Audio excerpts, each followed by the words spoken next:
It's early in the morning and the streets here are still quiet. There are barely any people around. The air is cooler and there's hardly any noise. And I'm going for a walk because I think this is the perfect time. Today, I'm walking through some of the oldest and most historically significant spots in Fort Kochi and sharing their stories as I go. For those of you who don't know, Fort Kochi was one of the earliest European settlements in India. Like, even the streets here have very interesting names. This street I'm on is called Princess Street, and it's one of the oldest streets in Fort Kochi. It's also called Loafer Street. There's a local legend that says the street was originally named Prince Street, supposedly after a pirate who lived and partied here centuries ago. And the name was changed over time by the British to Princess Street as it's known today. Just next to it is Burgher Street. Burghers were actually a community of European settlers, mainly Dutch, who lived here during the colonial period. It was primarily a residential lane with houses and community life rather than a trade hub like Princess Street.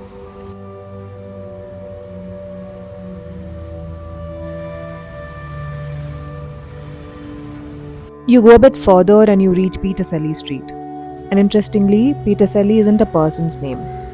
Historians say it likely comes from the Dutch word for parsley, which suggests this area may have once been associated with a vegetable or herb market during colonial times.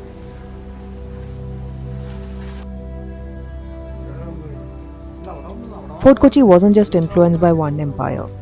It was shaped by Arabs, Portuguese, Dutch, British, and traders from across Europe, and streets like this reflect that layered history today.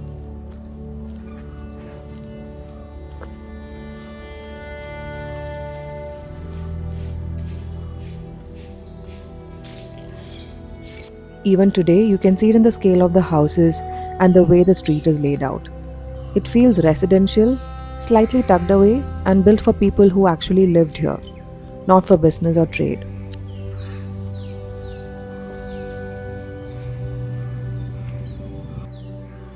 I'm moving towards Santa Cruz Cathedral now, and you can see this area starts to change.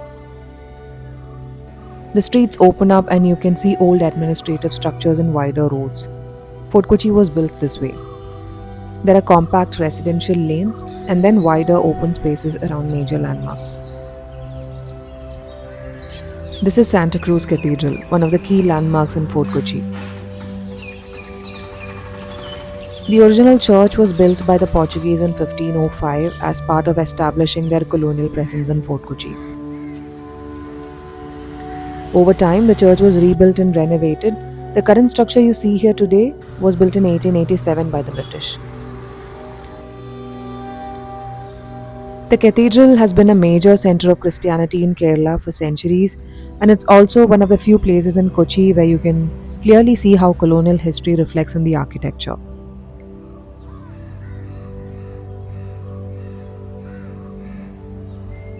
Today, this cathedral is a central landmark in Fort Kochi, not just as a symbol of faith, but for the history of the area.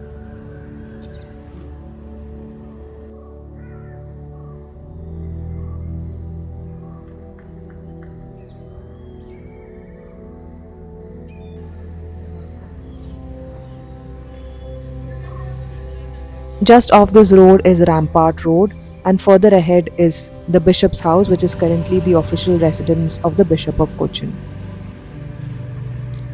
It was originally built as a residence of the Portuguese governor. It also houses the Indo-Portuguese Museum, which is open to visitors. This stretch is a bit of a long walk, but it's a good one. The roads are quiet, but there's still movement. And what I loved about Fort Kochi is that it's very walkable. This open space here is a parade ground. When Fort Kochi was still a fortified town, this ground was used for drills, assemblies, and official gatherings. Road alongside is Parade Road, and this stretch is lined with some of Fort Kochi's old colonial residences. Buildings like Bernard Bungalow and Malabar House were private homes and trade-linked properties built for Europeans who lived and worked here, close to the port but away from its chaos.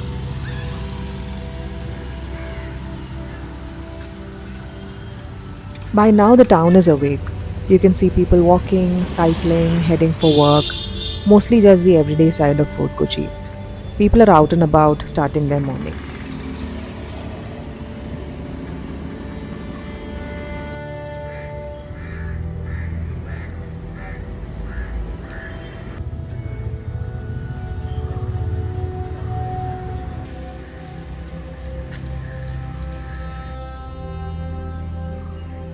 This is the Dutch cemetery, one of the oldest European cemeteries in India.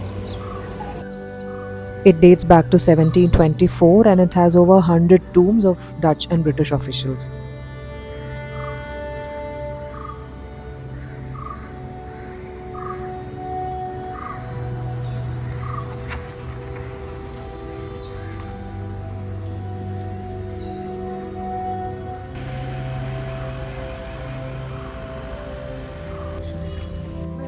I've reached Fort Kochi Beach now. This stretch of the sea is the main channel connecting Arabian Sea to Kochi's port and backwater areas. This was never a leisure beach in the way we think of beaches usually. This beach was shaped around work. This side of the sea was always used for fishing, docking, boat movement, cargo handling, and coastal trade.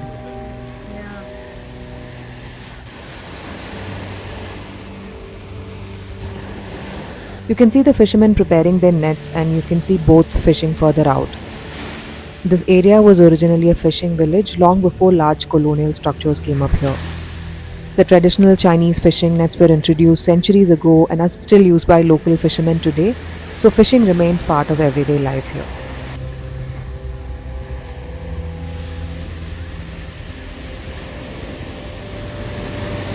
It's around 9 in the morning now, and I'm starting to feel a little hungry. Fort Kochi actually has a pretty interesting food scene. You get a mix of cuisines here, and there are a lot of restaurants from small breakfast spots, fancy cafes, and restaurants. A lot of places don't open very early in the morning though. So I'm heading back inside now to grab something to eat.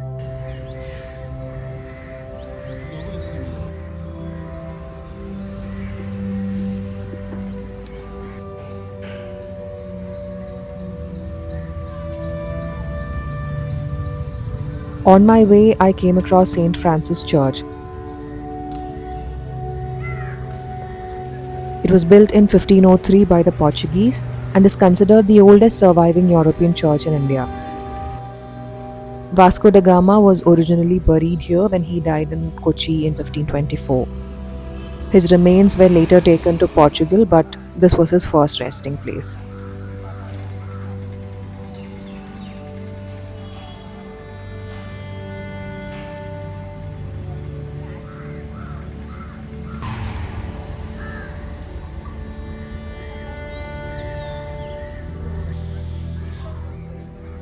I'm ending this walk at David Hall where I'm stopping for breakfast at Pandal Cafe. This building dates back to the 17th century and was formerly a residence for high-ranking officials in the military. Today, the building has been reused as an art gallery and a cafe, but the original structure and layout are still very much intact.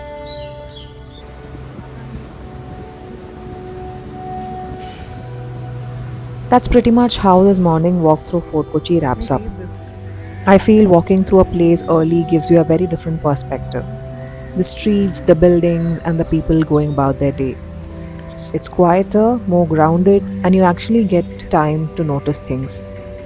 If you're ever here, this is a good way to see Fort Kochi before it fully wakes up. Also, next up is my video about the Matanjeri and Jewtown areas of Fort Kochi. So if you like this video, stay tuned for that one. Thank you for walking through Fort Kochi with me.